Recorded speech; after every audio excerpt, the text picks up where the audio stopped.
Assalamualaikum warahmatullahi wabarakatuh. Selamat pagi. Bagaimana kabarnya? Semoga kalian selalu sehat dan tetap semangat belajar dari rumah.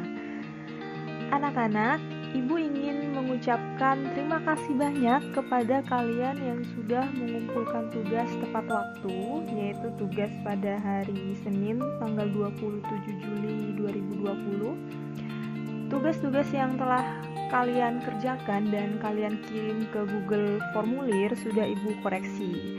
Nah, hari ini kita akan belajar kembali mengenai materi kemarin yang telah kalian peroleh.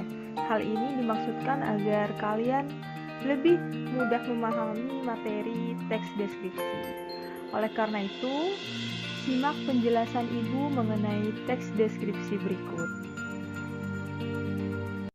Baik, yang pertama yaitu mengenai definisi teks deskripsi. Sembari kalian mendengarkan penjelasan yang dipaparkan oleh Ibu, kalian bisa juga membuka buku PR kalian di halaman 2. Di situ terdapat definisi, ciri, dan jenis teks deskripsi. Yang pertama yaitu definisi teks deskripsi. Teks deskripsi merupakan teks yang menggambarkan secara jelas mengenai objek, tempat, atau peristiwa yang sedang menjadi topik kepada pembaca, sehingga pembaca seolah-olah merasakan langsung apa yang sedang diungkapkan dalam teks tersebut. Artinya, ketika penulis hendak mendeskripsikan suatu objek, suatu tempat, maupun suatu peristiwa, hendaknya penulis dapat menuliskan deskripsi secara jelas, secara rinci, dan lebih baik lagi jika memanfaatkan indera penglihatan, indera pendengaran, indera penciuman, dan perasaan. Hal ini dimaksudkan agar pendeskripsian yang ditulis oleh penulis dapat dirasakan, dapat dimengerti oleh pembaca, sehingga pembaca memang benar-benar merasakan apa yang telah dideskripsikan oleh penulis. Seperti itu. Baik, penjelasan selanjutnya mengenai ciri-ciri teks deskripsi. Ciri-ciri teks deskripsi itu ada 4 macam. Ciri yang pertama, menggambarkan atau melukiskan sesuatu. Jadi di dalam teks deskripsi ini terdapat isi yang menggambarkan atau melukiskan sesuatu hal, misalnya suatu objek, suatu tempat, bahkan bisa juga suatu peristiwa. Selanjutnya yaitu melibatkan kesan indera sehingga gambaran objek menjadi jelas. Telah Ibu jelaskan sebelumnya bahwa indera yang dapat digunakan pada penulisan teks deskripsi bisa berupa indera penglihatan, pendengaran, penciuman, bahkan juga indera perasaan. Hal ini digunakan supaya penulis dapat menyampaikan tujuannya untuk menulis teks deskripsi ini kepada para pembaca, dan pembaca juga lebih mudah memahami teks deskripsi yang ditulis oleh penulis ini. Ciri yang ketiga, membuat pembaca atau pendengar merasakan sendiri atau mengalami sendiri objek yang diamati penulis. Jadi, ciri yang ketiga ini, teks deskripsi yang ditulis oleh penulis ini diharapkan dapat membuat pembaca atau pendengar benar-benar merasakan apa yang dirasakan oleh penulis, karena saking jelasnya atau saking rincinya penulisan teks deskripsi ini. Dan ciri yang terakhir, menjelaskan ciri-ciri objek secara terperinci seperti warna, ukuran, bentuk, dan keadaan suatu objek.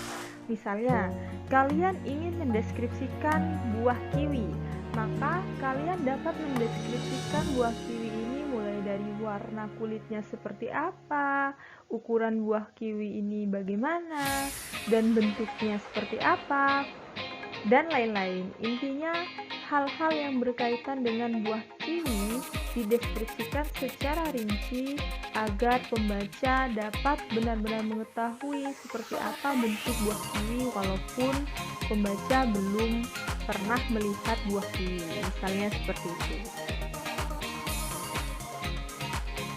Penjelasan berikutnya yaitu mengenai jenis teks deskripsi.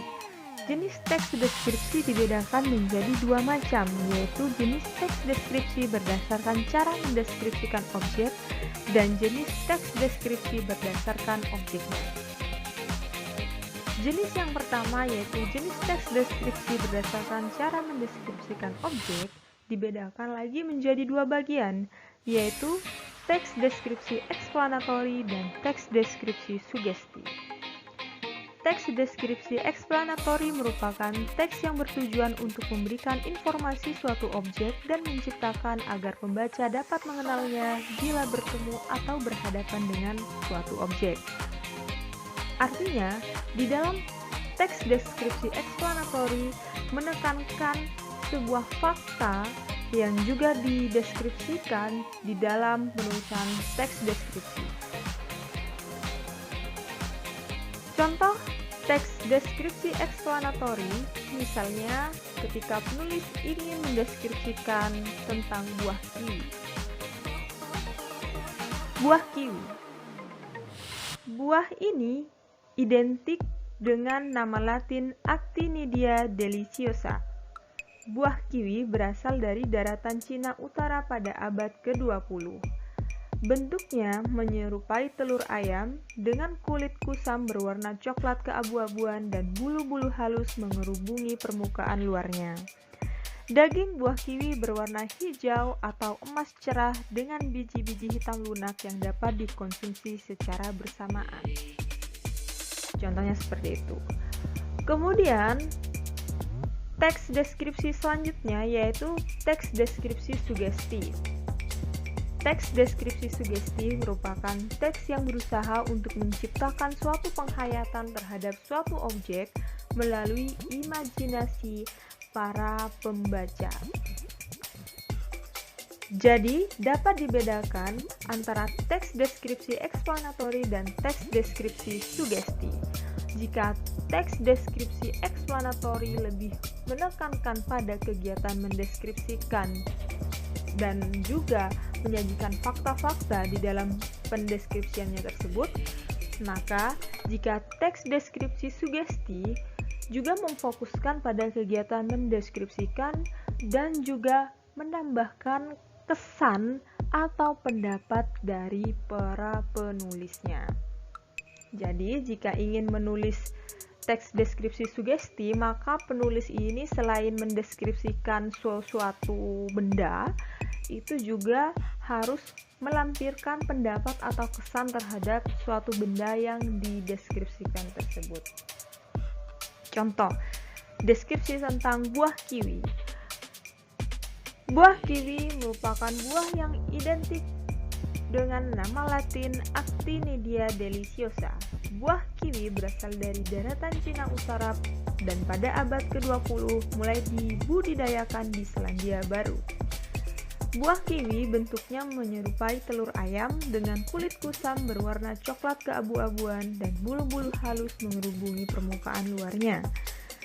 Dagingnya berwarna hijau atau emas cerah dengan biji-biji hitam lunak yang dapat dikonsumsi secara bersamaan. Buah kiwi lebih nyaman apabila dikonsumsi dengan cara di-jus.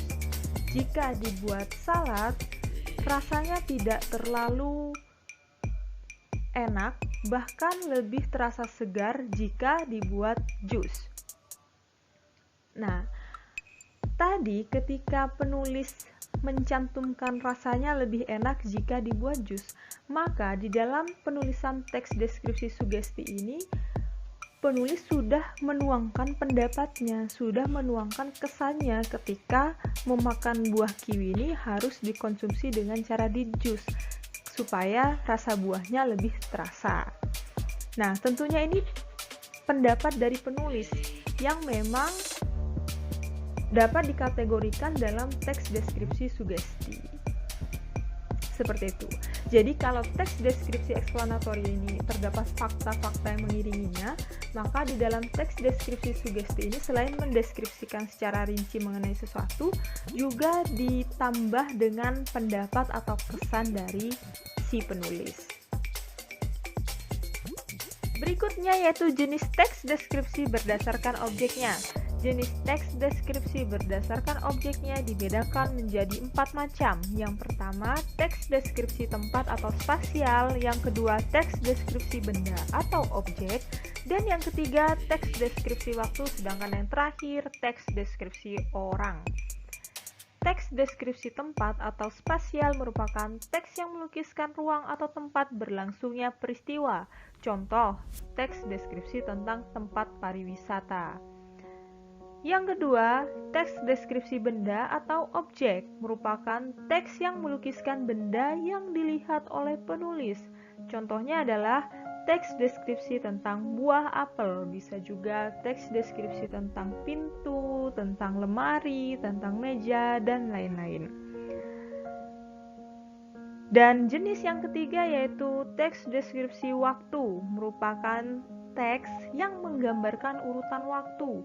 Contohnya teks deskripsi tentang kecelakaan lalu lintas, bisa juga teks deskripsi tentang perjalanan ke rumah nenek, seperti itu. Contohnya, ketika seorang penulis ingin mendeskripsikan mengenai perjalanannya ke rumah nenek dengan judul Perjalanan ke Rumah Nenek.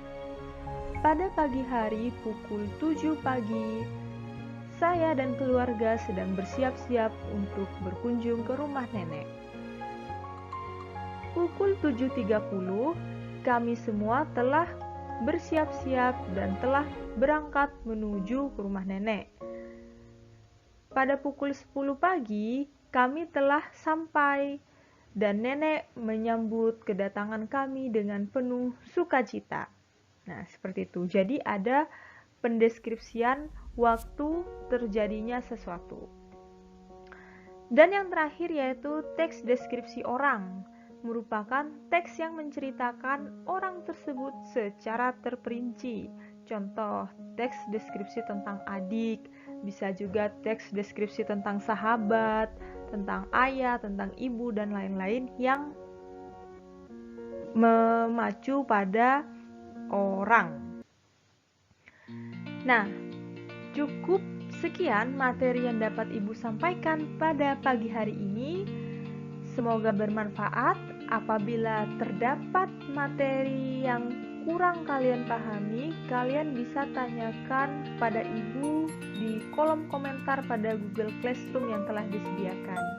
Dan jangan lupa untuk mengerjakan tugas yang telah Ibu berikan. Terima kasih. Wassalamualaikum warahmatullahi wabarakatuh.